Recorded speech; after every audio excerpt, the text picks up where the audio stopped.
on va produire des intérêts et ces intérêts vont s'ajouter finalement au capital, ce qui petit à petit va nous créer un effet boule de neige.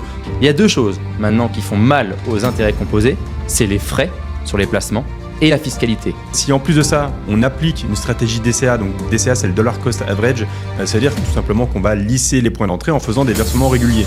Alors si vous avez une assurance vie qui est mauvaise, cassez-la, allez vers une autre assurance vie. La fiscalité, ce n'est rien, de toute façon il faudra la payer un jour, sortez et allez vers autre chose.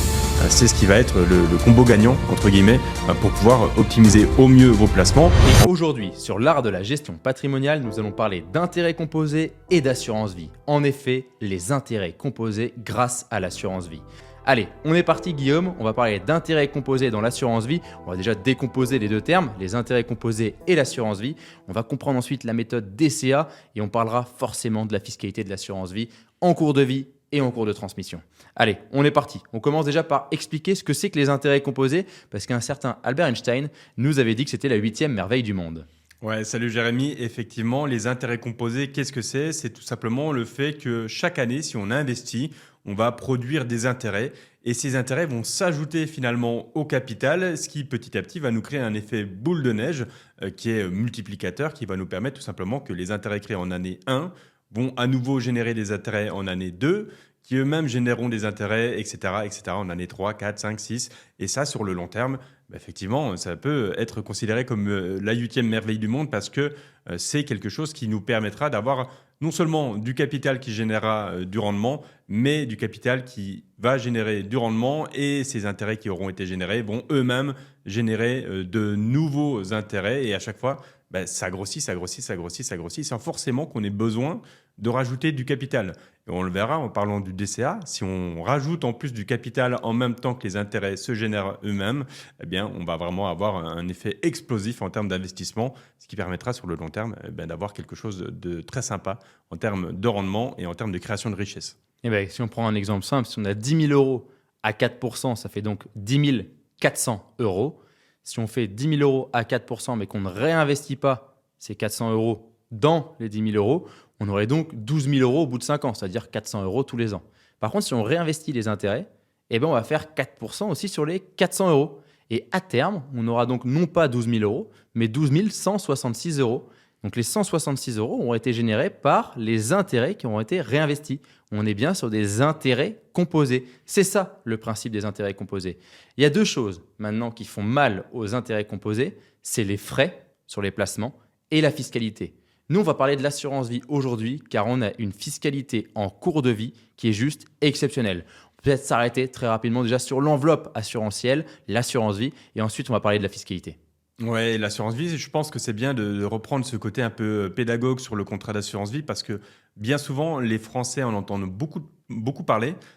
Beaucoup ont investi sur le contrat d'assurance vie, mais c'est important de réexpliquer que l'assurance vie, le nom, il est un peu trompeur. On n'est pas sur un mécanisme de prévoyance. L'assurance vie, c'est finalement une enveloppe juridique et fiscale sur laquelle on peut investir en tant qu'investisseur, en tant qu'épargnant, et qui va nous permettre justement d'avoir les différents avantages liés à ce contrat-là. Comment est-ce que ça fonctionne un contrat d'assurance vie? Une assurance vie, c'est quelque chose déjà qui va vous offrir une large disponibilité.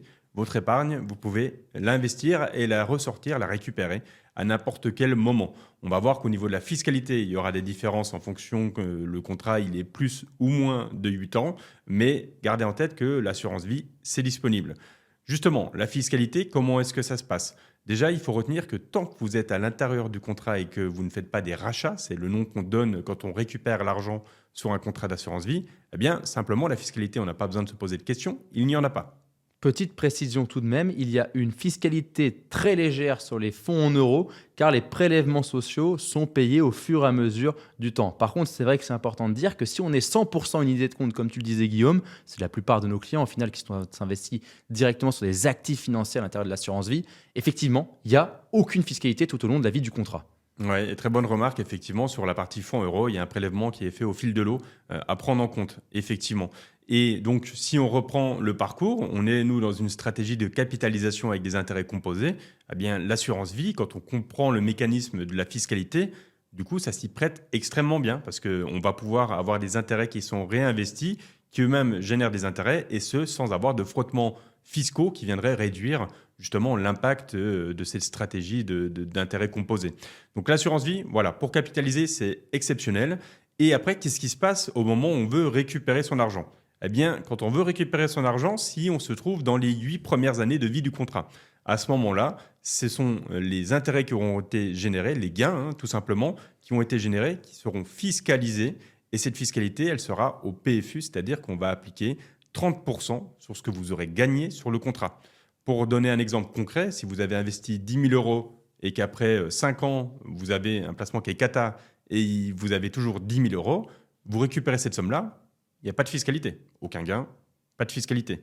Si par contre, vous avez généré 5 000 euros de gains et qu'à la place des 10 000, vous avez maintenant 15 000 et que vous récupérez l'entièreté du contrat, vous faites un rachat total, eh bien, c'est 5 000 euros qui seront taxés à 30%.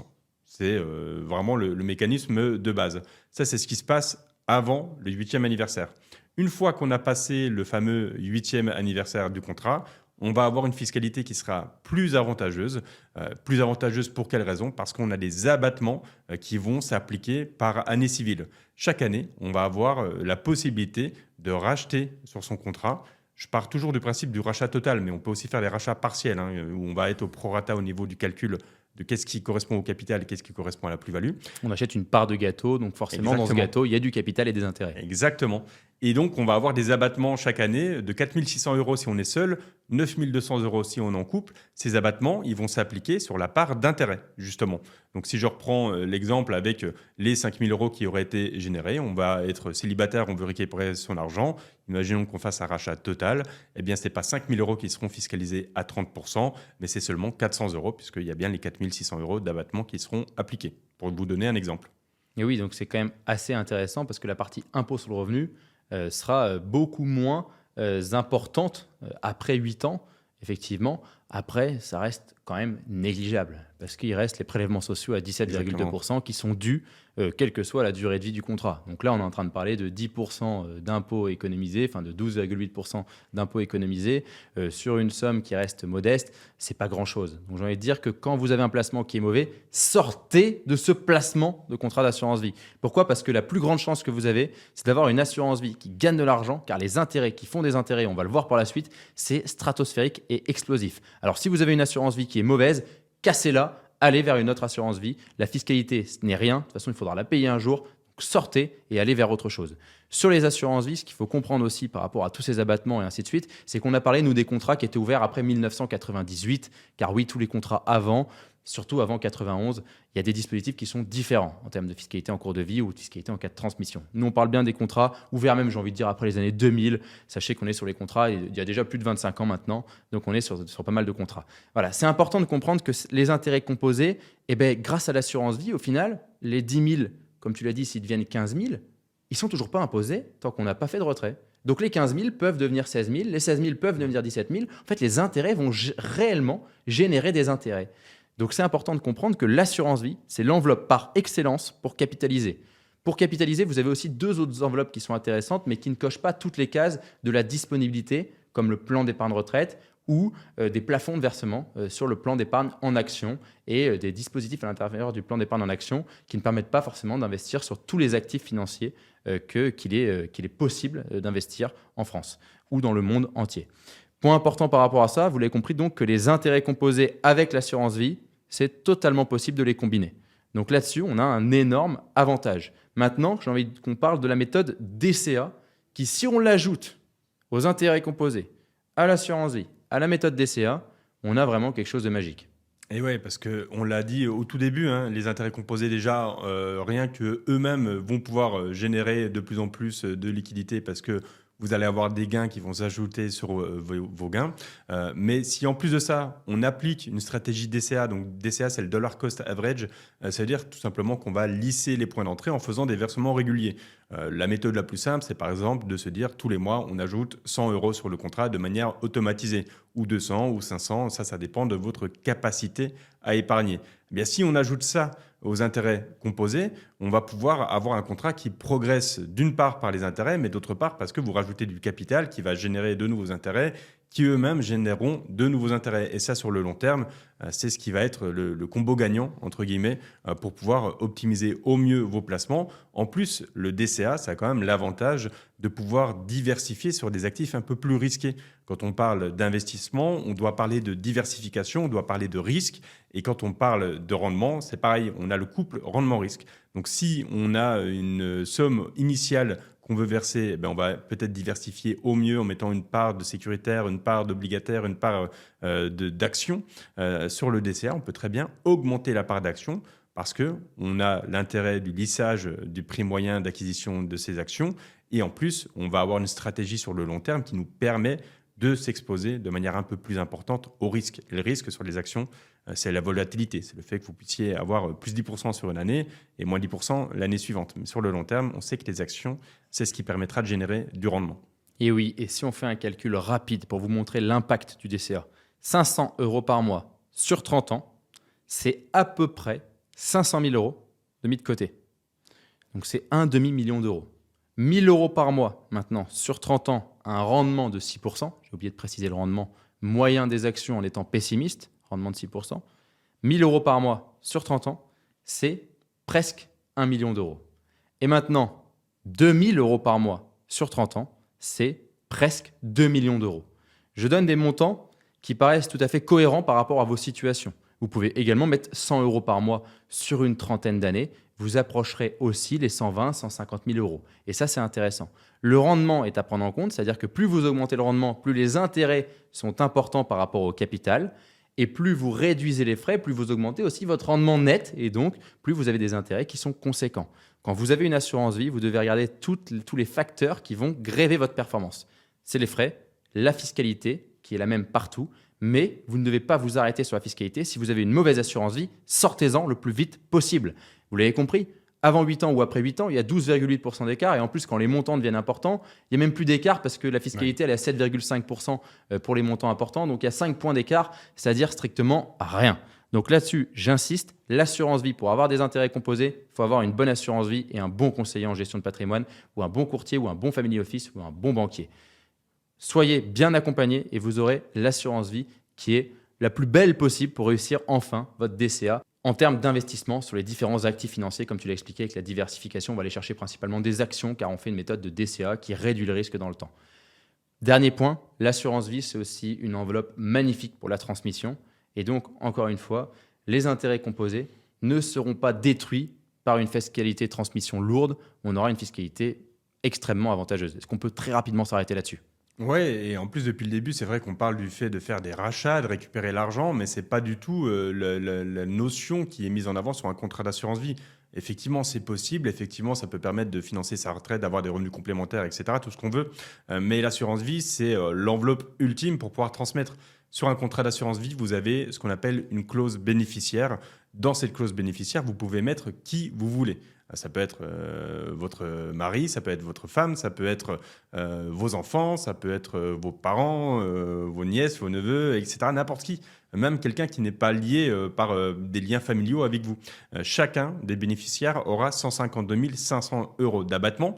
Donc si vous liez non seulement la stratégie du DCA avec la stratégie des intérêts composés et qu'en plus, à terme, l'objectif, c'est la transmission en optimisant la fiscalité, ben vous allez pouvoir non seulement avoir des sommes extrêmement intéressantes qui seront sur le contrat d'assurance vie et qui vont permettre d'avoir une assise financière importante en cas de besoin, mais pour la transmission, ben ça sera génial parce que vous allez pouvoir mettre 1, 2, 3, 5 bénéficiaires si vous le voulez, peut-être les enfants, les petits-enfants, et là on voit que ça peut multiplier à chaque fois les abattements, et tout ça ben en payant pas d'impôts ou très peu d'impôts si les montants dépassent forcément le nombre d'abattements à 152 500 €.